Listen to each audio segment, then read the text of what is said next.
کچھ کہنے کی دعوت ہے، مضمون میں سوالات ہے، الفاظ میں کثرت ہے، وقت کی قلت ہے، کچھ کہہ بھی نہیں سکتا اور رہ بھی نہیں سکتا، تو پھر اشاروں میں گفتگو ہوگی، آپ سب کی روبرو ہوگی، جو سمجھے اس کا بلا، جس کے سر سے گزر جائے اس کا بلا۔ تمام حاضرین محفل کو السلام علیکم۔ صدر علی وقار، آج میں جس موضوع پر بات کروں گا وہ ہے استاد کا احترام۔ یہ جو ہماری درسگاہ میں استاد ہوتے ہیں، یہ جو ہماری درسگاہ میں استاد ہوتے ہیں، حقیقت میں یہی تو قوم کی بنیاد ہوتے ہیں۔ صدر علی وقار، انسان دنیا میں کبھی بھی تنہا وقت نہیں گزارتا، وہ ہمیشہ رشتوں ناطوں کے ساتھ جڑا رہتا ہے۔ ان میں سے کچھ رشتے اخلاقی، روحانی اور معاشرتی طور پر بندھے ہوتے ہیں۔ ان میں سے ایک رشتہ استاد کا ہے، استاد کو معاشرے میں روحانی باپ کا درجہ حاصل ہے۔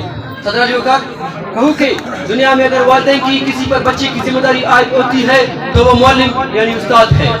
صدر علی وقار، استاد تو ہوتی ہے جو اندھیرے سے نکال کر روشنی کی راہ دکھاتا ہے۔ استاد تو ہوتی ہے جو دنیا میں مرنا، جینا، رہنا، سہنا سکھاتا ہے۔ استاد تو لوہے کو دبا کر قطب بنانے کی صلاحیت رکھتی ہے، پتھر تراش کر ہیرا بناتا ہے، بنجر زمین کو سینچ کر کلیان بناتا ہے۔ چنانچہ آج سے استاد واجب الاحترام شخصیت ہے۔ برستے ہیں یہ ساون کی طرح زمینوں پر، برستے ہیں یہ ساون کی طرح زمینوں پر، انہی کی کوئی سب نام اور ایجاد ہوتے ہیں۔ صدر علی وقار، استاد معمار بھی ہے، لوہار بھی ہے اور کسان بھی ہے۔ یہ کوئی معمولی بات نہیں۔ ایک زمانہ تھا جب طالب علم اصول علم کی تلاش میں میلوں کا سفر پیدل طے کرتے تھے، ملک گھومتے تھے، گھر بار سے دور رہ کر اپنے پیار سے من کو سیراب کرتے، استاد کی ڈانٹ کھاتے تھے، استاد کی سزا دیتے تھے، تبھی جا کر کہیں نگینہ بنتے۔ مگر افسوس علی وقار، سد افسوس، آج ہمارے پاس استاد کی عزت اور احترام کے لیے وقت ہی نہیں۔ ہم ان کی دن رات کی محنتوں اور مشقتوں کو بڑے سنگدلی اور بے ادبی سے اپنے پہلو تلے رون دیتے ہیں۔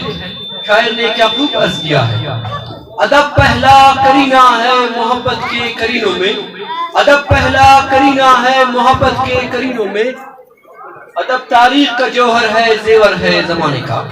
صدر علی وقار، اسلام نے جہاں اصول علم کو مسلمانوں کے لیے فرض قرار دیا ہے، وہی استاد بھی اسلام کی نظر میں معزز مقام رکھتا ہے، تاکہ استاد کی عظمت سے علم کا وقار بڑھ سکے۔ استاد کی مانند علم کی بارش کی ہے جو بنجر زمین کو سرسبز بناتا ہے، بارش کی فیض سے سیراب ہوتے ہیں۔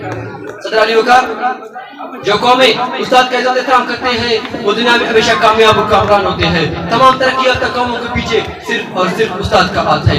آج ہمارے ملک میں بلکہ دنیا میں جتنے بھی ڈاکٹر، انجینئر، سیاستدان اور سائنسدان ہیں، ان سب کی کامیابی کے پیچھے صرف اور صرف استاد کا ہاتھ ہے۔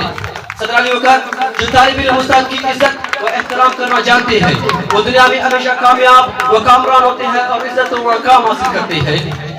کسی سیانے نے کیا خوب کہا ہے، کسی سیانے نے کیا خوب کہا ہے، وہی شاگرد پھر استاد بنتے ہیں، وہی شاگرد پھر استاد بنتے ہیں جو دل و جان سے خدمت استاد کرتے ہیں۔ آپ سب کی سماعت کا شکریہ۔